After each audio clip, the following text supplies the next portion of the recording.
Welcome to வீட்டு kitchen. இந்த வீடியோவில் நாம் பண்டிகைனாலே எல்லாரும் விரும்பி சாப்பிடக்கூடிய அதிரசம் ரொம்ப ஈஸியாக கரெக்டான பக்குவத்தோட எப்படி செய்யலான்னு பார்க்க போகிறோம். முழு வீடியோவையும் ஸ்கிப் பண்ணாமல் பாருங்கள். வாங்க வீடியோக்குள்ளே போகலாம். உங்கள் சேனலை இதுவரைக்கும் நீங்கள் சப்ஸ்கிரைப் பண்ணாமல் இருந்தீங்கன்னா சப்ஸ்கிரைப் பண்ணுங்கள். சப்ஸ்கிரைப் பண்ணிவிட்டு பக்கத்தில் இருக்கக்கூடிய பெல் ஐக்கானையும் ப்ரெஸ் பண்ணுங்கள். அப்போ தான் நாங்கள் போடக்கூடிய வீடியோஸ் உங்களுக்கு நோட்டிஃபிகேஷன்ஸில் வரும். இப்போ இதில் 1/2 கிலோ பச்சரிசி எடுத்து 2 மணி நேரம் தண்ணியில் ஊற வச்சு தண்ணியை வடித்து வச்சுருக்கேன். இது இந்த மாதிரி மாவு பச்சரிசியாக இருந்தால் தான் நமக்கு அதிரசம் ஒழுங்காக வரும். ஸோ இந்த மாதிரிப்பட்ட பச்சரிசி வாங்கி ஊற வச்சு எடுத்து வச்சுருக்கேன். இனி இதை ஒரு ஒயிட் கலர் கிளாத்தில் நாம் காய வைக்கணும்.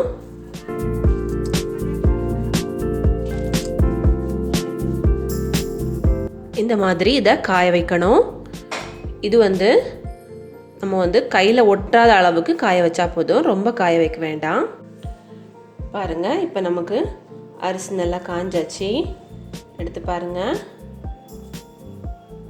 கையில் தண்ணி இருக்காது. அந்த மாதிரி பக்குவத்துக்கு நம்ம இதை காய வச்சு எடுத்துக்கணும். இனி இதை நாம் மிக்ஸி ஜாரில் போட்டு நம்ம அரைச்சி எடுக்க போகிறோம்.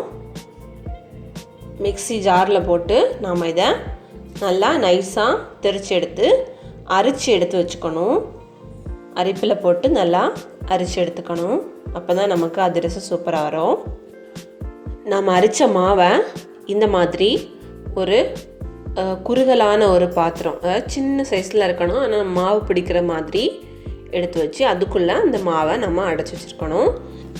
இது என்னென்னா, நாம் அரைச்ச மாவில் உள்ள அந்த கப்பி, அதாவது மேலே வரக்கூடிய அந்த பருக்கை, இதில் கொஞ்சம் போல் எடுத்து இதில் சேர்த்துக்கணும். இது எதுக்குன்னா, அப்போ தான் நமக்கு அதிரசம் சாப்பிடும்போது கொஞ்சம் கிறிஸ்பியாக இருக்கும். அடுத்து இதில் 350 கிராம் அளவுக்கு சர்க்கரை எடுத்து சின்னதாக பொடிச்சு வச்சுருக்கேன். இதை நம்ம ஒரு பாத்திரத்தில் சேர்த்துக்கலாம். இதில் 1/2 கப் அளவுக்கு தண்ணி சேர்த்துக்கலாம். இது கரையணும். கரைஞ்ச பிறகு இதை வடிகட்டி வேற ஒரு பாத்திரத்துக்கு மாற்றிக்கலாம்.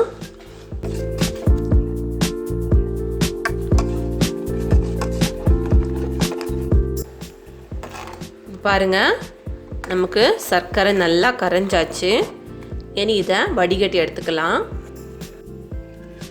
இப்போ நாம் எந்த பாத்திரத்தில் மாவு கிளற போகிறோமோ அந்த பாத்திரத்தில் இதை அரைச்சி எடுத்துக்கணும்.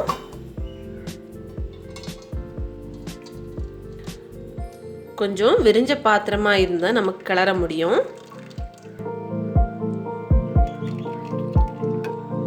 பாருங்க, நமக்கு எவ்வளோ உள்ள அழுக்குகள்லாம் இருந்திருக்குன்னு. இனி இதை நம்ம பாகுபதம் ரெடி பண்ணணும். அதுக்கு இது கூடால 1 ஸ்பூன் அளவுக்கு சுக்கு ஏலக்காயும் சேர்த்து பொடி பண்ணி வச்சுருக்கேன். அதையும் கூடால சேர்த்துக்கலாம்.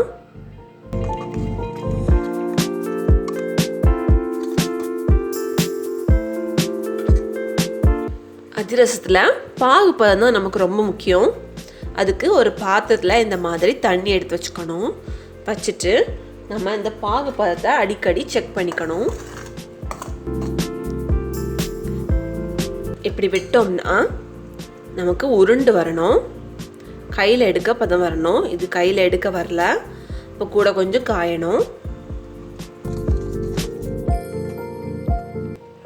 இப்போ ஸ்டவ்வை சிம்மில் வச்சுருக்கேன்.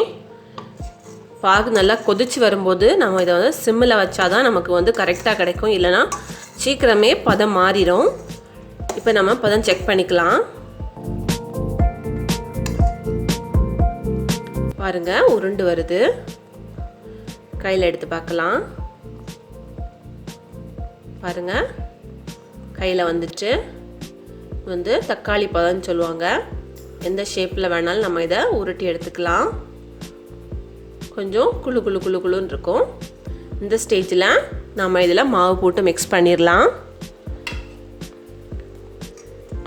ஸ்டவ் நமக்கு சிம்மிலே தான் இருக்கணும். கொஞ்சம் கொஞ்சமாக மாவு இதில் போட்டு நம்ம மிக்ஸ் பண்ணிக்கணும். கட்டி இல்லாமல் இதை மிக்ஸ் பண்ணி எடுத்துக்கணும்.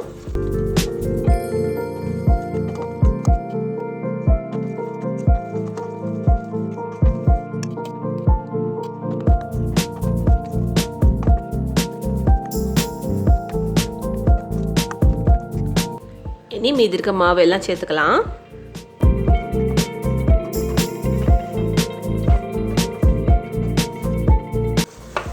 பாருங்கள், மாவு இப்போ நமக்கு நல்லா கட்டி ஆயிடுச்சு. இந்த ஸ்டேஜில் நாம் ஸ்டவ் ஆஃப் பண்ணிக்கலாம். இனி இது ஆறட்டும்.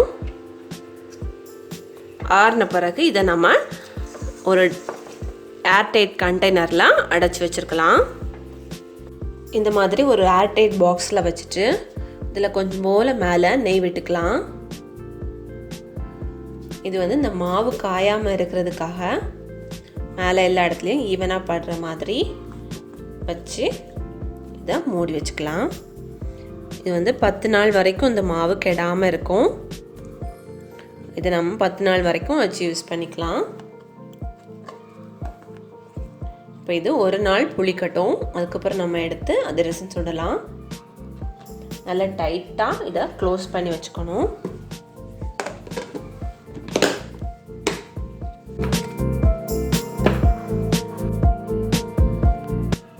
இப்போ ஒரு நாள் நாம் புளிக்க வச்ச பிறகு நான் இதை ஓப்பன் பண்ணியிருக்கேன். இனி இதை நாம் அதிரசம் ஷேப்பில் தட்டி ஆயிலில் போட்டு ஃப்ரை பண்ணிக்கலாம்.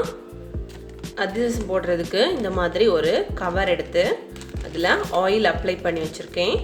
வாழை இலை கூட நீங்கள் எடுத்துக்கலாம். அதுலேயும் ஆயில் தடவி வச்சு நம்ம போட்டுக்கலாம். இது இருக்கட்டும். ஃபஸ்ட் நம்ம மாவை எடுத்துக்கலாம். மாவை எடுத்து இப்படி உருட்டும் போது நமக்கு உருட்டை வரணும். அதுதான் கரெக்டாக நமக்கு வந்து பக்குவம். பாருங்கள், இப்போ அழகாக உருண்டு வருது.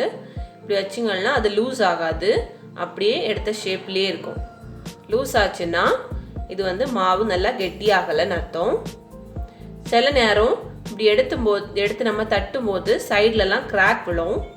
அப்படி விழுந்துச்சுன்னா மாவு நல்லா திக்காயிடுச்சு அப்படின்னு அர்த்தம். மாவு லூஸாக இருந்தால் கொஞ்சம் போல் கோதுமை மாவு சேர்த்து மிக்ஸ் பண்ணிக்கோங்க. இல்லைனா மாவு ரொம்ப திக்காக இருந்துச்சுன்னா வெல்லம் வச்சு நம்ம வந்து பாகு காய்ச்சி அதை வந்து பாகை விட்டு நம்ம மிக்ஸ் பண்ணி எடுத்துக்கலாம். அப்போ நமக்கு கொஞ்சம் லூஸ் ஆகும். இது வந்து கரெக்டான பக்குவத்தில் இருக்குது. இதை நாம் இப்போ அதிரசம் போட போகிறோம்.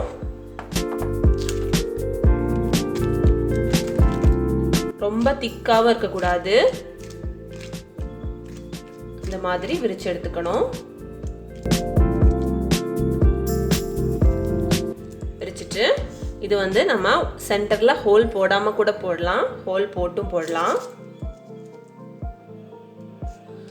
இனி இதை ஆயிலில் போட்டு ஃப்ரை பண்ண வேண்டியதுதான்.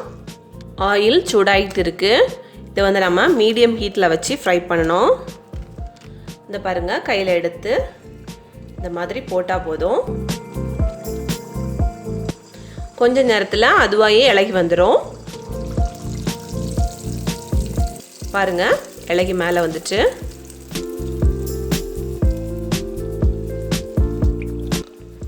பாருங்கள், அதிரசம் சூப்பராக வந்திருக்கு.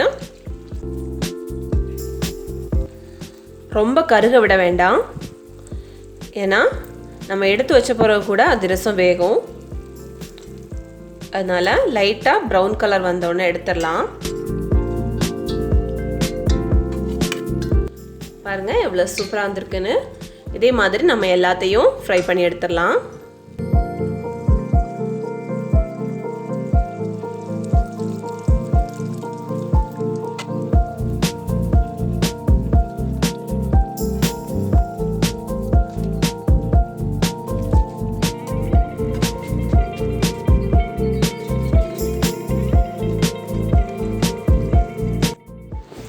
பாருங்கள், நம்மளோட அதிரசம் சூப்பராக வந்திருக்கு. நல்ல ஷேப்பாக அழகாக வந்திருக்கு. இதை நீங்கள் உங்கள் வீட்டில் ட்ரை பண்ணி பாருங்கள். ட்ரை பண்ணி பார்த்து உங்களோட கமெண்ட்ஸை எங்களுக்கு சொல்லுங்கள். இந்த வீடியோ பிடிச்சிருக்குன்னு நினைக்கிறேன். பிடிச்சிருந்துன்னா மறக்காமல் வீட்டு கிச்சனை சப்ஸ்கிரைப் பண்ணுங்கள். தேங்க்யூ.